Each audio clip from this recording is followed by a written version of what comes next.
So 3 minutes? Right? Yeah. Okay, good deal. I'm just going to continue on with the same order. It's kind of strange doing the integrity. All right. So his second argument on the state's counterplan is that cooperative federalism is a solvency basis of the permutation, the argument that they aren't mutually exclusive. Cooperative federalism, however, is not what our Brodmann evidence or our McGinnis evidence from the 1NC is talking about. Both pieces of evidence talk about a clear distinction between what responsibilities go to the federal government and what responsibilities go to the state government to facilitate experimentation in policy, but also effectiveness. This argument is also not supported by any evidence, which means you should err to the scholar McGinnis over a random assertion in the 2AC. This third argument has no real impact in the debate. The idea that it is not a realistic policy does not foreclose the fact that it is still a policy that we should implement because it is the most positive policy. There isn't an impact to this argument, thus you shouldn't evaluate it. If they manage to find one in this debate, we will answer it when it comes about. Their next argument is that federal policies are key for social service programs overall. This evidence simply does not meet the bar that our 1NC evidence does. Even if some organizations need federal funding or need federal intervention, our 1NC evidence indicates that social welfare programs, specifically ones that seek experimentation and ways of building new relationships at a local basis, are better implemented by the states. I mean, we should prefer the specificity of our evidence over a broad-based claim about how social welfare policies have been put together in the past.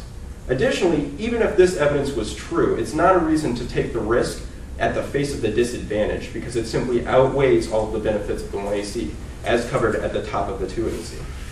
The last argument is that there wouldn't be a big enough problem caused by the Athens federalism as to overlap these issues itself. I'll have two arguments here. The first is that the 1NC Lavin evidence indicates that this is something that's specifically been devolved to the states in the past, meaning it'd be usurping authority, not something that would be just another program on the block that is now seeking definition. Additionally, federalism is important in every instance, from McGimsey in 2002. Though skeptics may doubt its relevance today in nationalized economic societies, the increasing nationalization of society in the United States demands that the question of federalism and proper boundaries be carefully considered. At each stage of national growth and integration, maintaining the proper federalism boundaries becomes more important, lest the protections of an inherent federalism principle risk dilution or worse, vanish altogether. Let's turn now to the case directly. I'll extend only one argument on this sheet of paper, which is the superintendent's argument. The first piece of blank evidence indicates that there is a massive superintendent shortage in the status quo, and the Birmingham News evidence indicates that this will directly impact these community service programs. The reason none of the 2AC arguments are responsive to this is that you should value high-level leadership in a student and a superintendent position over some sort of devolving of responsibility, some sort of dilution of their mandated qualifications, because a superintendent is not going to be attracted by a small community service program that's been added to their school in the face of having to manage an entire district. These are positions that are high-paying and high profile.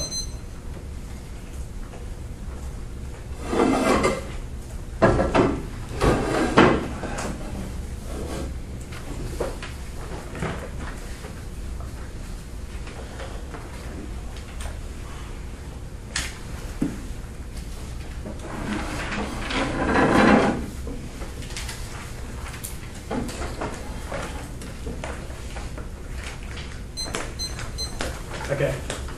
The order will be the case debate, which you just touched on,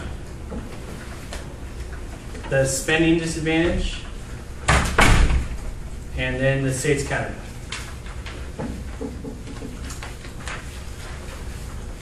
Ready?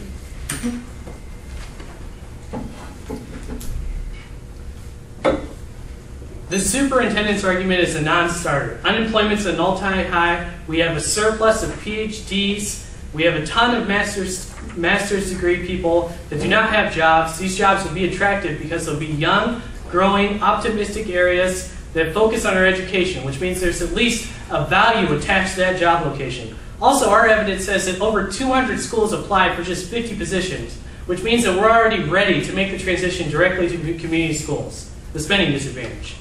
At the top, he says if our economy gets worse, then all the problems I talked about in the 1AC will get even worse than I explained. However, this can't be true. Our problems are already deep enough. We've been there for over 50 years of having struggling educational systems that have continued to get worse. This is only highlighted by the No Child Left Behind policy. Also, our economy has already failed several times. the dot-com bubble, the 2001 recession, as well as the recent financial crisis. None of these things caused this next Great Depression, but it has illustrated that our economy has weak foundations, and those foundations can only be addressed by revamping our educational system. Now the double bind argument. He said that certain spending measures have been incorporated inside of the budget. This seems like a nice rhetorical trick on what I said, but it still misses the point. Every time we spend, we still spend debt. All he's saying is, if I talked about spending money, that means it's not debt when I spend it. I've tried that move before with my bank account, and the bank does not agree. Also, the stimulus bill was not incorporated. No one saw us spending $1 trillion until about a month before it happened, and yet that didn't scare away investors to let us still continue to borrow money. Also, like I said in cross-examination, the budget was in limbo for 4 months. And he also said we're part of entitlement programs. However, this is just a drop in the bucket. Over a year alone, Social Security would cost $2 trillion to pay all of the funds for 1 year alone. The plan would be a drop in the bucket, and I think that just spending a little bit of money will not lead to a complete collapse of the economy. States. The permutation. I think it solves cooperative federalism. His evidence does talk about distinctions, but those distinctions don't matter anymore when we have programs like Medicaid, Medicare, and Social Security that already has the federal government claiming dibs on social services. It's time that we respect the states' rights by cooperating with the states, and I think this is the most effective route. He says the federal key card I read isn't good enough, but I think the card's pretty good. It says that states lack the political incentives to provide funding and educational support for these schools. The federal government can have one policy pass, and it would be good enough to last a lifetime because it would be law. The states, however, can cut corners. They can reduce budget, and they can change the guidelines of what it takes to actually need funding.